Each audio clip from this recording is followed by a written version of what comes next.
우리 랩먼트답게 제목을 씩씩하고 또박또박 한번 읽어보겠습니다. 시작.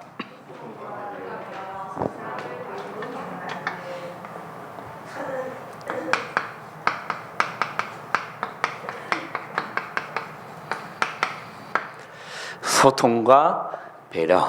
뭘 바꾼 사람들이라는 거죠? 세상을 바꾼 사람들인데, 이번 우리 WRC 주제가 뭐였습니까?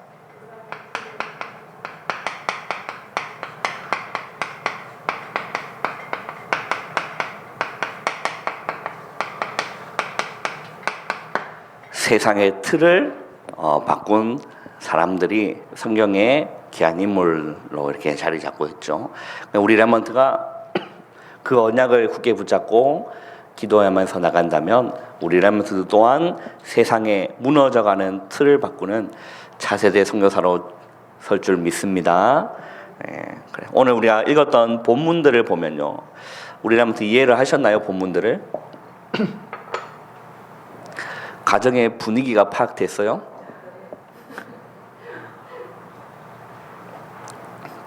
가정의 분위기가 어떨 것 같습니까?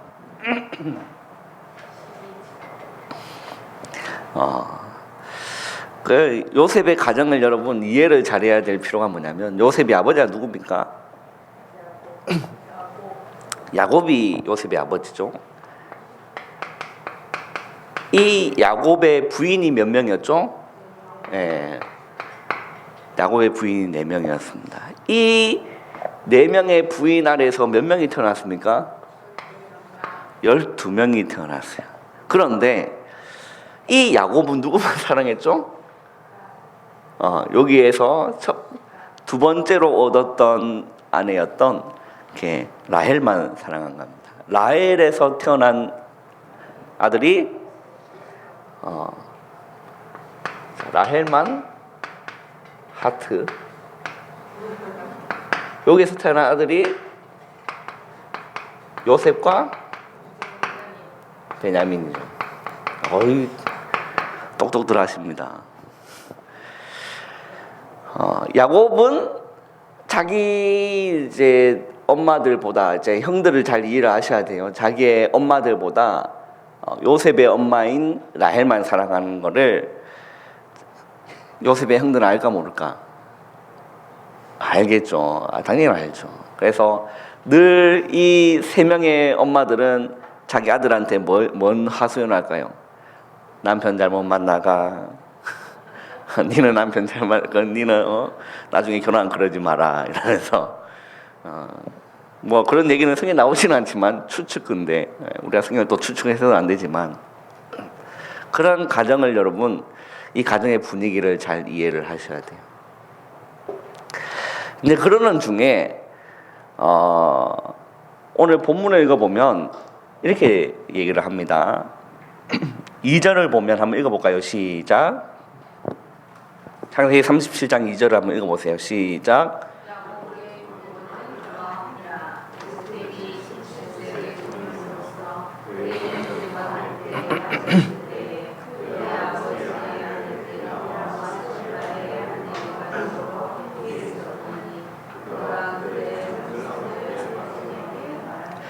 자, 형들하고 같이 섰을 때에 그가 그들의 잘못을 아버지에게 뭐 했다고요?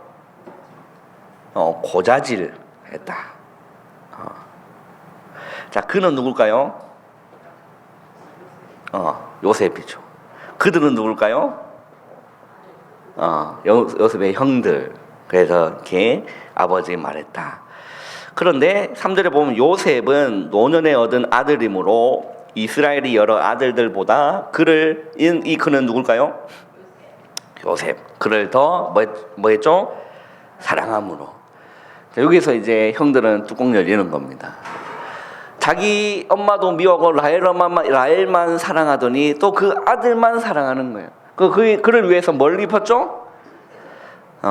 채색옷. 예전 성경은 자색옷이라 되는데, 이게 어떤 의미냐? 그 당시에 채색옷을 입혔다라는 거는 뭘 의미하냐면 상속권을 의미를 해요. 장자에게만 입히는 상속권을 받을 수 있는 자격이 입혀 누구에게? 요셉에게. 형들 어떻게 될까요? 이제 변호사 알아보겠죠. 이렇게 쭉 이렇게.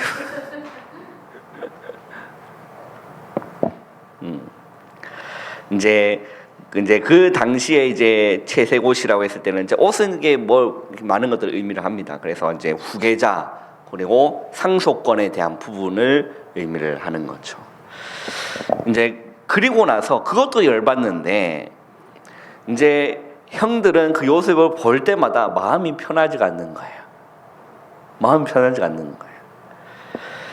그리고 나서 요셉이 또 어떤 행동을 하냐? 꿈을 꾸는데 이 꿈이 또 이상한 꿈이라.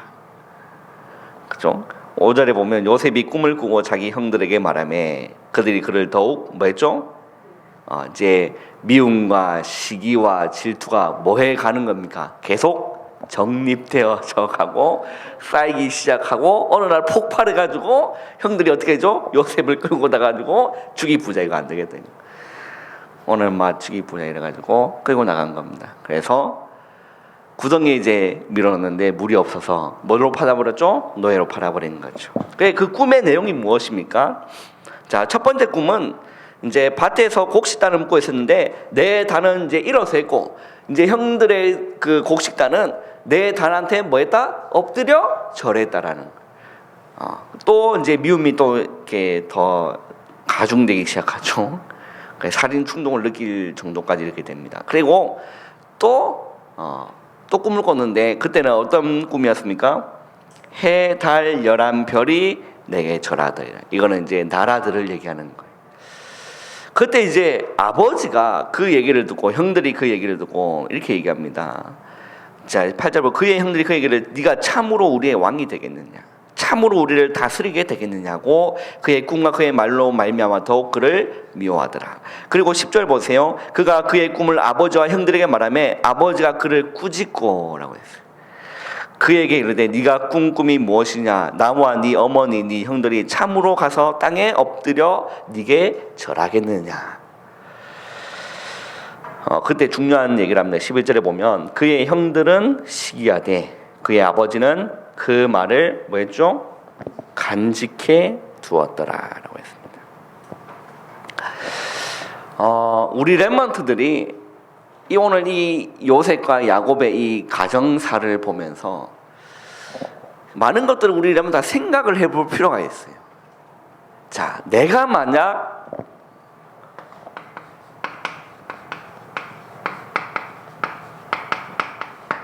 요셉의 형들의 위치에 있다라면 나는 어떻게 해야 되느냐? 우리 이제 렘넌트들이 나중에 이제 시집가고 장가가면 애를 낳겠죠. 내가 만약에 요셉의 부모의 위치에 있다라면 이 상황에 나는 어떻게 해야 되겠느냐? 이런 것들을 이렇게 쭉 많은 것들을 생각해 볼 필요가 있죠. 그리고 내가 만약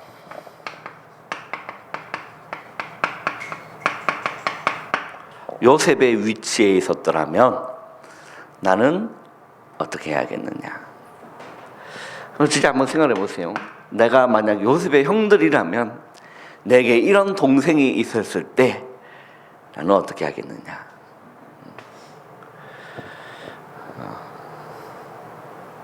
그런 것들을 이렇게 쭉 생각해 보면 많은 것들이 이렇게 다르게 와닿겠죠. 자, 그러는 중에 이제 이번 달은 소통과 배려입니다. 우리 렘넌트가 이것 없으면 힘들겠죠. 그죠? 소통과 배려. 이 소통과 배려의 중요한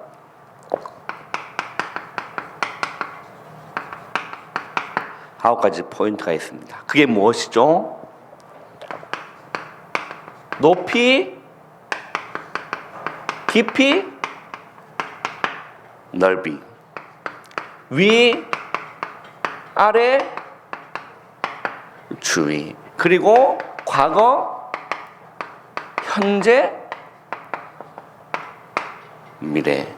이 9가지 포인트를 우리 렘넌트가 모든 것에 적용할 수 있어야 돼요. 복음과 말씀과, 그리고 내 전문성과 내 주변과, 그리고 인간관계까지 우리 렘넌트가 모든 것을 9가지의 포인트로 볼 필요가 있습니다. 이게 너무 중요한 거죠. 그것이 소통과 배려입니다. 자, 그렇다면 첫 번째로 이 사람들은 어떻게 세상의 틀을 바꾸었느냐. 먼저 렘넌트들이 본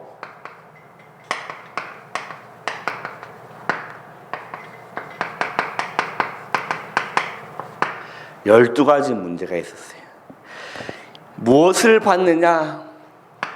이 렘넌트, 성경에 나온 렘넌트 7명들은 세상의 흐름을 본 겁니다. 무엇 때문에 세상이 망하고 사람이 망해가는지에 대한 그거를 본 거예요. 영적인 문제가 무엇인지, 영적인 그 흐름이 어떤 건지를 성경에 있는 렘넌트 7명은 봤다라는 거예요. 그 우리 렘넌트가 그걸 봐야 되는 거예요. 이 세상의 12가지 문제. 껍데기를 보는 것이 아니라, 화려한데 그거 보는 것이 아니라 12가지의 그 문제를 봐야 되는 거예요. 영적인 흐름을.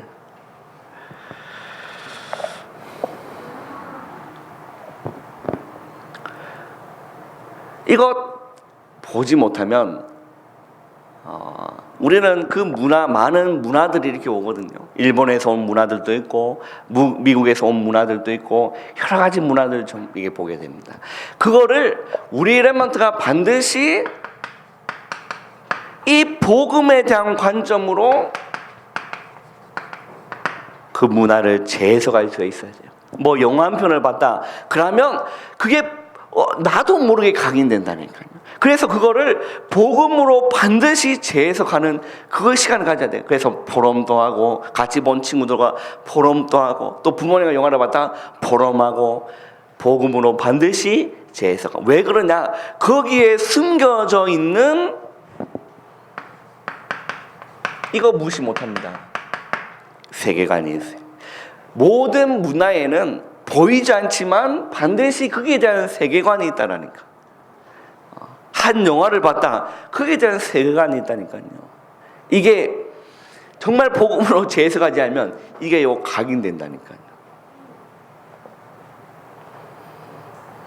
우리 렘넌트들이요, 이 세상의 그런 것들을 보면서 다르게 봐야 됩니다. 중요한 부분이죠. 그래서 하나님이 이 땅에 그리스도를 보내신 겁니다. 이 12가지 문제로. 12가지 문제가 무엇입니까? 창세기 3, 6, 11, 사도행전 13, 16, 19. 그게 뭐죠? 점술우송, 무상. 그잖아요. 그리고 불신자 6가지. 그래서 하나님은 이 땅에 그리스도를 보내주신 겁니다. 그게 무엇입니까? 다른 것이 아니라 이 원래 창세기 3장 15절에 하나님이 바로 뭘 주셨죠? 복음을 주셨는데 여자의 후손이라고 했어요. 이 여자의 후손이 뱀의 머리를 상하게 할 것이다. 창세기 3장 15절의 원시복음입니다. 이 여자의 후손이 그리스도입니다. 우리는 다 남자의 후손이에요. 구약의 수많은 왕들, 제사장들, 선지자들이 일어났지만 그들이 여자의 후손이 아니라는 거예요. 그들은 그리스도의 그림자 역할을 해야 될 남자의 후손들이에요. 그러나 그 모든 걸 이루신 그리스도는 여자의 후손이라니까요. 그 말은 사람으로 해결할 수 없는 문제. 맞지 않습니까?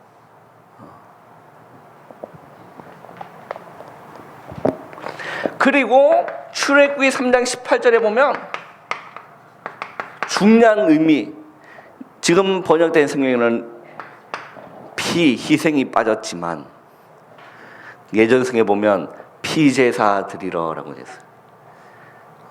그렇게 되어 있습니다. 희생제사.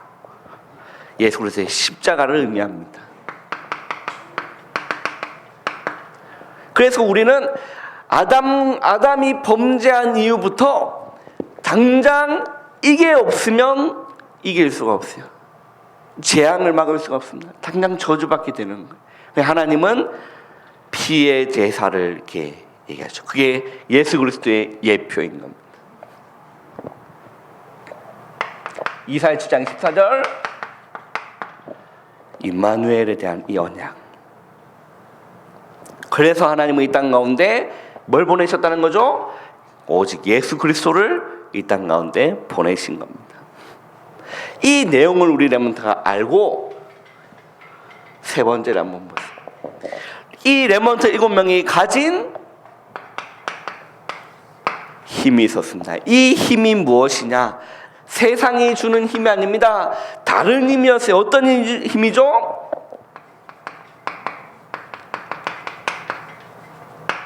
하나님의 영에 감동된 사람. 우리 렘넌트가요, 이거 있으면 됩니다. 하나님의 영에 감동된 사람들이 없는 시대. 교회는 다니지만 하나님의 영에 감동된 사람이 없는 이 시대를 우리가 살고 있는 거예요. 그러니까 우리 렘넌트가 진짜 올바른 언약을 붙잡고 예배 때마다, 찬양할 때마다, 기도할 때마다 여호와의 영에게 날마다 감동되어지는 우리 모든 렘넌트 되기를 주님의 이름으로 축원합니다. 중요한 여호와의 영에 감동된 자죠.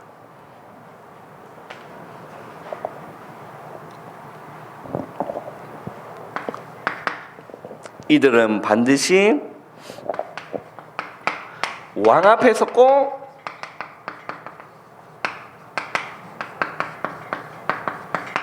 (237을) 살리는 일에 쓰임받았습니다. 그러면 어떤 결론이 내려집니까?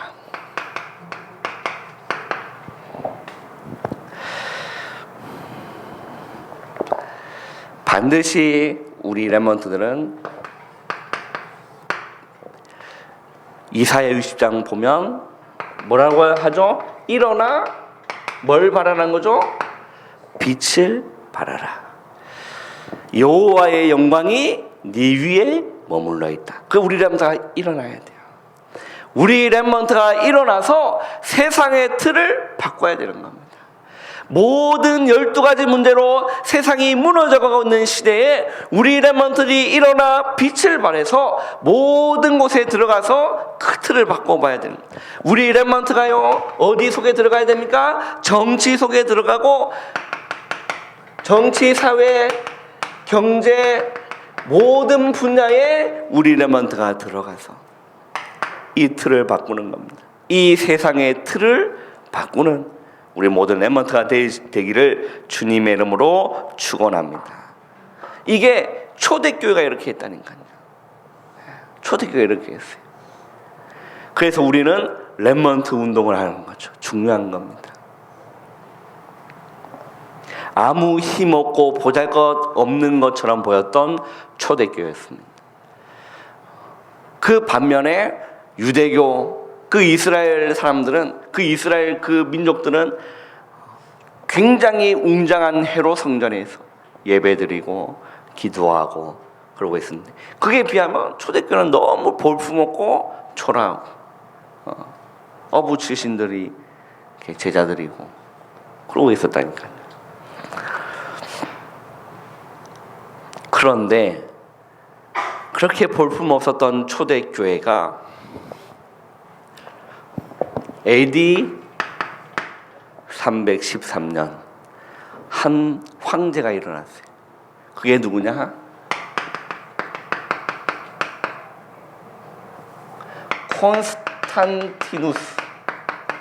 콘스탄티누스라는 황제가 일어나서 로마를, 기독교를 국교로 공인했던 놀라운 시대가 일어난 거죠. 이 어떻게 이런 일이 일어났느냐? 초대교회가요, 누구에게 복음을 전했냐? 로마에 있는 노예들에게 복음을 전한 겁니다. 그러면 그 로마의 문화, 여러분 혹시 공부해 본 분 아시겠지만 로마의 문화는 굉장히 타락한 문화였어요. 그래서 늘 먹고 놀고 늘 그런 문화였다니까요. 그래서 집에는 누가 혼자 있었을까? 후대들이 혼자 있는 거예요. 근데 거기는 누가 있을까요? 노예가 있는 겁니다. 이 노예가 복음을 받았어요. 이 노예가 변화받았어요. 이 노예가 하나님에게 감동되었어요. 그리고 그 자녀들을 케어한다니까. 노예가 자녀들을 케어하고 밥도 먹이고 이렇게 한다니까요. 그 자녀들에게 뭘 전할까요? 복음을 전하는 겁니다. 그 어느 날 보니까 로마의 중요한 위치마다 보니까 그리스도인이야. 또 중요한 위치 보니까 또 그리스도인이 있어. 그래서 어쩔 수 없었다니까. 누룩처럼 소리 없이 장악한 겁니다. 로마를. 우리 렘넌트가요 지금 이 흐름 속에 있는 겁니다. 그게 렘넌트 운동이라니까. 우리 렘넌트가 하나님의 영에 감동되어져서 정치 속에 들어가야 돼. 그죠? 맞습니다. 사회, 경제, 문화 속에 각국에 들어가야 된다니까. 여러분, 정권이 바뀐다고 이 문제가 해결될까요? 12가지 문제 해결될까요? 안 된다니까. 그래서 사람은 그렇게 될 줄 알고 기대합니다. 우리 여러분 아시다시피 얼마 전에 이렇게 박근혜 대통령이 이렇게 정권을 잡고 있어요. 박근혜 대통령의 정권은 어떤 쪽인 줄 아세요? 정치를 보면 두 가지 흐름입니다. 뭐와 뭐로 나누죠? 보수와 진보로 나누죠요. 그 박근혜 정권이 잡았던 그 정권은 보수 정권이었어요. 그래서 보수 정권에 누르 터졌다. 이래서 안 된다. 정권을 뒤바꿔야 된다. 그래서 진보 쪽에서 이제 기회를 잡아가지고 이제 세상의 틀을 바꾸려고 이제 들고 일어난 겁니다. 그래서 뭘 손에 들었습니까? 촛불을 손에 들고 온 국민이 일어났어요. 대통령 하야해라. 뭐 바꾸면 될 줄 알고, 정치 바꾸면 될 줄 알고, 정권이 바꾸면 될 줄 알고. 그리고 문재인이라는 대통령이 정권을 잡아요. 그 대통령은 어디죠? 진보예요. 그걸 바꾼다고, 정권을 바꾼다고 12가지 문제가 절대 해결되지 않습니다. 이 문제는 오직 그리스도로만 이 문제를 해결할 수 있기 때문에 우리 렘넌트가 일어나야 됩니다. 그래서 정치, 경제, 사회, 문화 속에 들어가라. 그래서 뭘 바꾸라? 세상의 틀을 바꾸라. 그게 우리 렘넌트가 주역이라니까요. 옆에 있는 렘넌트 쳐다보세요. 네가 그렇게 생겨도, 따라하세요. 네가 그렇게 생겨도, 따라하니까 네가 그렇게 생겨도 23741 차세대 선교사야. 한 번 더 축복했습니다. 세상의 틀을 바꿀 차세대 선교사야. 진짜요. 옆에 있는 그 대근이가 세훈이 보세요. 그렇게 생겨도, 얘들은 잘생겼잖아, 그지? 진짜 우리라면 중요합니다. 세상의 틀을 바꿔야 된다. 이런 부분들을 우리라면 알고 진짜 내가 일어나야 될 이유 발견하고, 내가 공부해야 될 이유 발견하고, 내가 전문 성사해야 될 이유 발견하고, 하나님 주신 언약 붙잡고 비전 붙잡고 하나님 주신 그 꿈으로, 요셉이 하나님 주신 꿈을 꾸는 겁니다. 그래서 아무리 형들이 시기하고 미워 질투해도 자기는 확신이 있었어. 왜? 하나님 주신 꿈이 확실하니까. 그걸 2번이나 꿨어. 흔들리지 않는 거야. 언약이 확실하고 비전이 확실하고 꿈이 확실한 겁니다. 그러니까 우리 렘넌트가요, 그거 요셉처럼 그거 없으면 주위의 사람들 시기 질투하죠. 그럼 같이 무너지는 거예요. 그게 아니에요. 승리하는 우리 모든 렘넌트 되기를 주님의 이름으로 축원합니다. 기도하겠습니다. 하나님 감사합니다. 우리 모든 렘넌트들이 하나님의 영에 감동되어 차세대 선교사로 준비되어지는 우리 모든 렘넌트 될 수 있도록 성령으로 충만케 역사하여 주시옵소서. 오늘 남은 시간도 말씀 속에서, 기도 속에서, 찬양 속에서 하나님의 영에 감동되어지는 귀한 은혜의 시간 될 수 있도록 주님 은혜위원회 베풀어 주시옵소서. 예수님의 이름으로 감사하며 기도하옵나이다. 아멘.